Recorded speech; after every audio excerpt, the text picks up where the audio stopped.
بسم اللہ الرحمن الرحیم۔ السلام علیکم ورحمۃ اللہ وبرکاتہ۔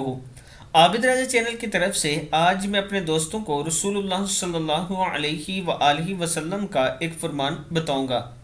رسول اللہ صلی اللہ علیہ وآلہ وسلم نے ارشاد فرمایا، جس نے 3 بار جنت مانگی تو جنت نے کہا اے اللہ اسے جنت میں داخل فرما، اور جس نے 3 بار جہنم سے پناہ مانگی تو جہنم نے کہا اے اللہ اس کو جہنم سے پناہ دے۔ ابن ماجہ کی حدیث ہے۔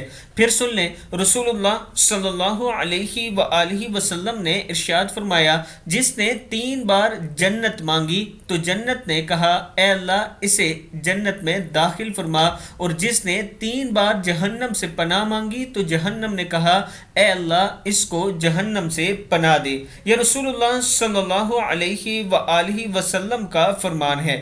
میں اپنے دوستوں سے گزارش کروں گا کہ اللہ تعالیٰ سے جنت مانگا کریں اور جہنم کی پناہ مانگا کریں۔ اس ویڈیو کو آپ دوستوں نے آگے ضرور شیئر کرنا ہے، اور ایک جامع مسجد ہے جس کی توسیع ہو رہی ہے، اگر آپ دوست اس میں تعاون کر سکتے ہیں تو یہ میرا واٹس ایپ نمبر ہے، اس پر آپ رابطہ کر سکتے ہیں۔ السلام علیکم ورحمۃ اللہ وبرکاتہ۔